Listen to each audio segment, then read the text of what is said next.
Srivastava from mathematics farm. आज हम लोग क्या पढ़ेंगे? आज हम लोग class 8 chapter 3 that is understanding quadrilaterals में एक्सरसाइज 3.4 का क्वेश्चन नंबर 6 सॉल्व करेंगे।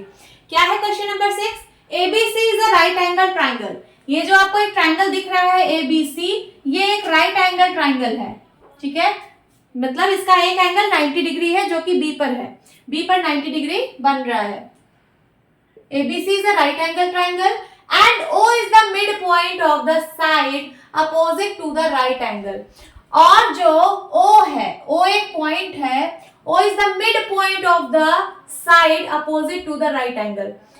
ये जो राइट एंगल के अपोजिट में जो साइड है, राइट एंगल ये वाला है, इसके अपोजिट वाली साइड कौन सी है? मीन्स सामने वाली साइड।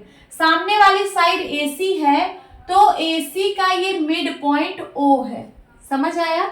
जो राइट एंगल है दैट इज ये वाला B राइट एंगल है, राइट एंगल के सामने वाली जो साइड है दैट इज AC, उसका मिड पॉइंट O है। ओके, और क्या कह रहा है? Explain why O is equidistant from A, B and C। आपको ये एक्सप्लेन करना है कि क्यों O जो है वो A से, C से और B से इक्वी डिस्टेंट पे है, मीन्स इक्वल डिस्टेंस पे है। इक्वी डिस्टेंस का मतलब होता है इक्वल डिस्टेंस, यहां लिख सकते हैं इक्वल डिस्टेंस मीन्स O से A की दूरी, O से C की दूरी और O से B की दूरी बराबर है। क्यों है ऐसा आपको बताना है। तो सबसे पहले यहाँ पे देखिए O जो है इन दोनों का मिड पॉइंट है, तो इसका मतलब O से A की दूरी और O से C की दूरी बराबर है। ये तो आपको यहीं से पता चल जा रहा है, बट O से B की दूरी भी बराबर होनी चाहिए इन दोनों के, तो इसको हम लोग प्रूफ करते हैं। ये जो बाकी का जो डॉटेड लाइन है ये हम लोगों ने कंस्ट्रक्ट किया है, ये आपके बुक में गिवन है, हिंट दिया है कि the dotted line are drawn additionally to help you. ये जो डॉटेड लाइन है ये आपको हेल्प करेगा, तो हम लोग इसको ड्रॉ करते हैं। अभी ये ड्रॉ नहीं है, सपोज हम इसको ड्रॉ कर रहे हैं, ये हमने ऐसे ड्रॉ किया यहाँ पे, ठीक है। तो हम लोग क्या लिखेंगे? कंस्ट्रक्ट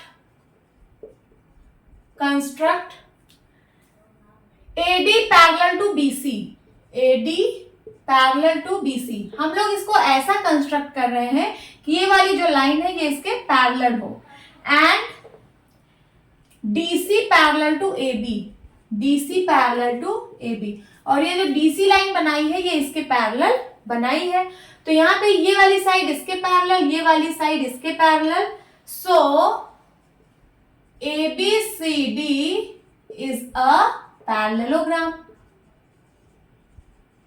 तो ये एक पैरेललोग्राम बन गया। क्यों? क्योंकि इसकी अपोजिट साइड जब पैरेलल है तो ये एक पैरेललोग्राम है। अब देखिए angle B is equal to 90 डिग्री, ये गिवन है, ये गिवन है कि पैरेललोग्राम। अब तो ये पता चल गया कि ये ABCD एक पैरेललोग्राम है और इसमें एक एंगल 90 डिग्री है।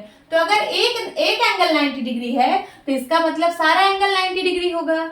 सो जब angle B 90 degree means parallelogram ABCD is a rectangle. So ये जो पैरेललोग्राम ABCD है ये एक रेक्टेंगल बन जाएगा। क्यों? क्योंकि अगर इसका एक एंगल 90 डिग्री है तो इसका सारा एंगल 90 डिग्री होगा। कैसे? क्योंकि इसके अपोजिट एंगल इसके बराबर होगा, क्योंकि पैरेललोग्राम में अपोजिट एंगल इक्वल होते हैं। तो अगर ये 90 डिग्री तो ये 90 डिग्री और ये 90 डिग्री, तो इसका एडजेसेंट एंगल ये वाला है C वाला, इन दोनों का सम 180 होना चाहिए। तो अगर ये 90 तो ये भी 90, मीन सारे 90 होंगे। तो पैरेललोग्राम ABCD क्या बन जाएगा? ये एक रेक्टेंगल बन जाएगा। तो यहाँ लिखिए सो ABCD इज अ रेक्टेंगल। अब ABCD एक रेक्टेंगल है। अब रेक्टेंगल में हम लोगों ने क्या प्रॉपर्टी पढ़ी है कि रेक्टेंगल के जो डायगोनल्स होते हैं वो इक्वल होते हैं। तो AC is equals to BD हो जाएगा। क्यों? क्योंकि ये diagonals of rectangle are equal in length.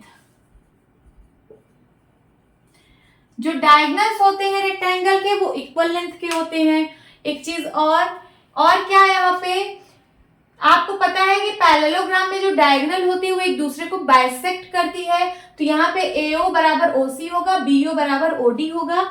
और एक चीज, जो अब ये रेक्टेंगल है तो रेक्टेंगल की डायगोनल्स इक्वल होती हैं। इसका मतलब अगर मैं इस डायगोनल का अगर हाफ करूं तो इस डायगोनल के हाफ के बराबर होगा। इसका मतलब ये वाला लेंथ इसके बराबर होगा और ये वाला लेंथ इसके बराबर है, तो इसका मतलब ये सारे लेंथ इक्वल होंगे। समझ आया?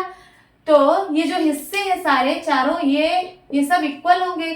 तो हम यहाँ पे लिख सकते हैं half of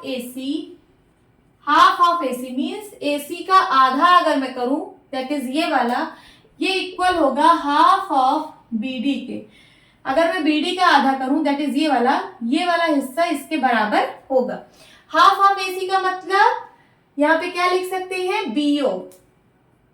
half of AC का मतलब AC ये वाला है ना, तो AC का आधा क्या है, AO इक्वल होगा किसके, half of BD means BO के इक्वल होगा।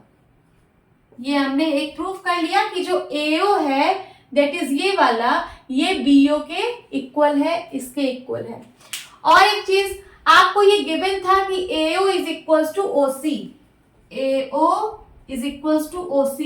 ये आपको क्वेश्चन में गिवन है कि जो O है ये मिड पॉइंट है AC का। यहां पे लिख दीजिए O is the mid point of AC। जब AC का मिड पॉइंट है इसका मतलब AO और OC बराबर होंगे। तो अब इन दोनों को, ये इक्वेशन 1 हो गई, ये इक्वेशन 2 हो गई। अगर मैं इक्वेशन 1 और 2 दोनों को मर्ज कर दूं तो यहाँ पे AO बराबर BO है, AO बराबर OC है। इसका मतलब क्या हो जाएगा, AO बराबर BO बराबर OC।